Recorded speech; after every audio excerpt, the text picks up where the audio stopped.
శ్రీగురుభ్యో నమ. శ్రీ గణేశ శారదా గురుభ్యో నమ. అపార కరుణా సింధుం జ్ఞానదం శాంతరూపిణం శ్రీ చంద్రశేఖర గురుం ప్రణమామి ముదాన్వహం.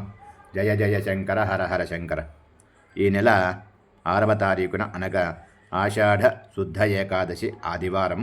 ఆ రోజున తొలి ఏకాదశి, అలాగే శయన ఏకాదశి అని పిలువబడుతుంది. ఈ ఏకాదశి ఎలా చేయాలి, ఏ విధంగా చేయాలి అనేది భాగవతంలో ఏ విధంగా చెప్పబడిందో ఆ విషయాన్ని ఇక్కడ తెలియచేస్తున్నాను.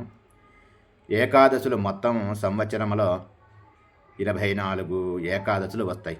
మనకు 12 మాసాలు కాబట్టి ఒక్కొక్క మాసానికి శుక్లపక్ష ఏకాదశి, బహుళపక్ష ఏకాదశి అని మొత్తం 12 ఏకాదశులు. ఒకవేళ అధిక మాసము కనుక వస్తే 26 ఏకాదశులు అవుతాయి.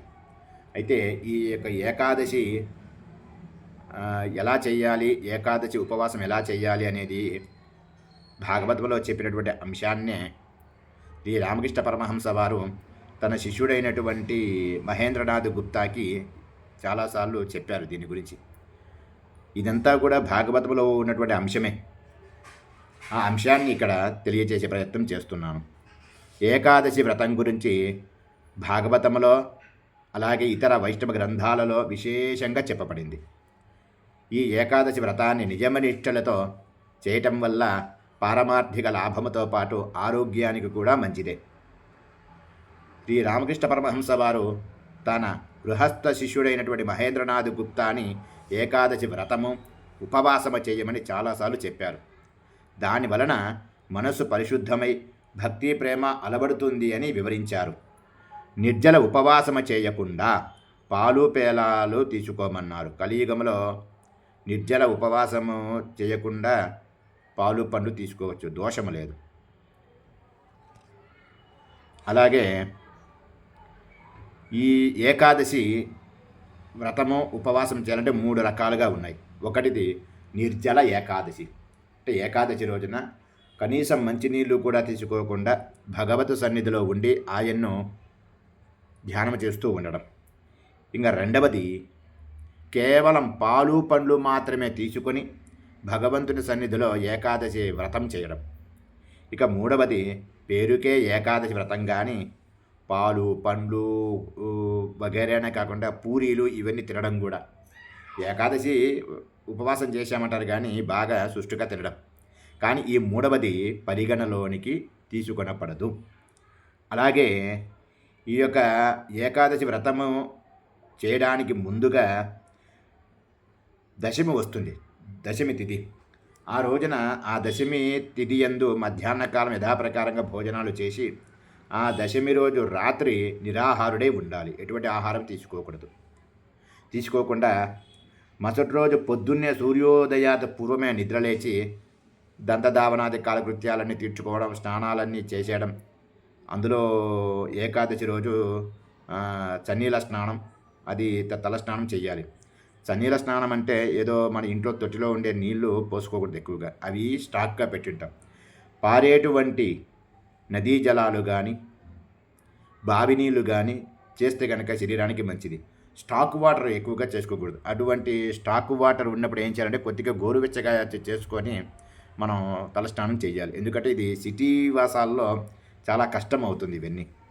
కాబట్టి అటువంటి అంటే ట్యాంకుల్లో నీళ్లు ఉండేటువంటి సౌలభ్యాలు ఉన్నవాళ్ళు ఈ ట్యాంకు నీళ్ళు కూడా కొద్దిగా గోరువెచ్చగా చేసుకొని తల స్నానం చేయవచ్చు, దోషమేం లేదు అది. ఎందుకంటే మనకు అక్కడ సిటీల్లో కానీ ఈ బావులు నదులు ఉండవు కదా, కాబట్టి వారికి ఈ విధంగా చేసుకోవచ్చు, ఎటువంటి దోషము లేదు. ఇలా ఏకాదశి రోజున ఈ స్నానాదులన్నీ ముగించుకొని పరిశుభ్రమైనటువంటి వస్త్రాలు ధరించిన తర్వాత పరమాత్మకు పూజ అంతా చేసి, దీనికంటే ముందు వారి సాంప్రదాయానుసారంగా నుదుట విభూతి కానీ గోపీచందనం కానీ పెట్టుకొని పూజ చేయాలి భగవంతునికి. ఆ పూజ చేసిన తర్వాత మన చేతిలో కొన్ని పూలు అక్షతలు పట్టుకొని ఈ విధంగా మనం శ్లోకం చెప్పాలి. ఏకాదశ్యాం నిరాహారో భూత్వాహమ పరేహని భక్ష్యామి పుండరీకాక్ష చరణం మే భవాచ్యుత అని ఈ శ్లోకాన్ని చెప్పి ఆ పరమాత్మ ముందు పెట్టినటువంటి పాలు పండ్లు వగైరా వాటి మీద అది పరమాత్మకు నైవేద్యంగా సమర్పించాలి. పాలు పండ్లు వాటిని మనం ఆ భగవంతుని ప్రసాదంగా స్వీకరించవచ్చు ఏకాదశి రోజున, దోషము లేదు.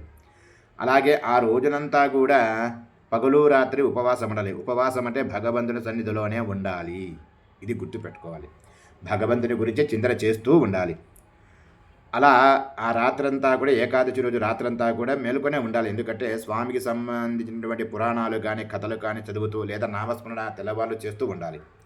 ఆ తర్వాత మరుసటి రోజు ద్వాదశి తిథి ఉన్నప్పుడు యథాప్రకారంగా స్నానాదులన్నీ ముగించుకొని ఆ పరమాత్మను యథావిధిగా శక్తి కొలిది పూజించిన తర్వాత అజ్ఞాన తిమిరాంధస్య వ్రతేనానేన కేశవ ప్రసీద సుముఖోనాథ జ్ఞానదృష్టి వ్రతోభవ అనే శ్లోకం చెప్పి యథాశక్తి మనకు దోచినంత దానాలు చేయాలి.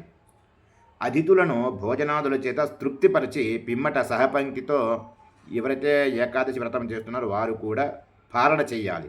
అది కూడా ద్వాదశి గడియలు దాటే లోపలే. అలా చేస్తే కూడా అలా చేయడం కూడా వ్రత ఫలితం తప్పకుండా లభిస్తుంది. ఆ ద్వాదశి రోజు కూడా పగలు నిద్రించకూడదు. ఆ ద్వాదశి రోజు అంటే మరుసటి రోజు ద్వాదశి రోజు రాత్రి ఎటువంటి ఆహారం తీసుకోకుండా నిరాహారుడై ఉండాలి. అలా ఉంటేనే ఏకాదశి వ్రతం సంపూర్ణంగా చేసినటువంటి ఫలితం వస్తుంది. ఒకవేళ ఈ ఏకాదశి వ్రతం ఆచరించే వాళ్లకు దశమి రోజున కనుక ఏకభుక్తము చేయలేని వారు ఒక పూటే దశమి రోజు మధ్యాహ్నం ఒక పూటే ఉండడానికి కష్టమవుతుంది అని అనుకునే వాళ్ళు దశమి రోజు మధ్యాహ్నం భోజనం చేసిన తర్వాత రాత్రి కూడా పలహారం తీసుకొని మరుసటి రోజు ఏకాదశి రోజు 2 పూట్ల ఉపవాసం చేసినట్లయితే కూడా మహావిష్ణువుకు ప్రీతి కలుగుతుంది. అలాగే పూర్తిగా ఉపవాసం చేయలేని వారు పంచగవ్యము లేదా నెయ్యి, నీరు, పాలు, పండ్లు ఇవి కూడా తీసుకొని భగవంతుణ్ణి ఉపవాసం చేయవచ్చు ఏకాదశి రోజున. అది కూడా సాధ్యం కాకపోతే కనుక ఉడకని పదార్థాలు హవిష్యాన్నం తినవచ్చు.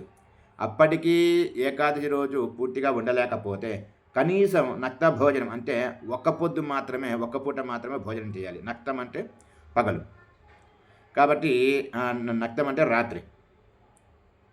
కాబట్టి ఇవన్నీ కూడా గమనించుకొని ఏకాదశి వ్రతం చేస్తే కనుక మంచి ఫలితాన్ని పొందుతారు అని భాగవతంలో చెప్పబడింది. ఈ ఏకాదశి ఆషాఢశుద్ధ ఏకాదశి ఆదివారం రోజున వస్తుంది కాబట్టి సర్వులు ఆ రోజున మహావిష్ణువును కానీ వారి యొక్క ఇంటి దేవుణ్ణి కానీ భక్తితో ఆరాధించి మంచి శుభ ఫలితాలు పొందాలని కోరుతున్నాను. అలాగే ఈ ఆషాఢశుద్ధ ఏకాదశి ఆదివారము 6వ తారీఖున జూలై నెల 2025వ తేదీన ఆదివారమే తొలి ఏకాదశి పండుగ. అందరూ గమనిస్తారని కోరుకుంటూ శుభ నమస్కారం, సెలవు.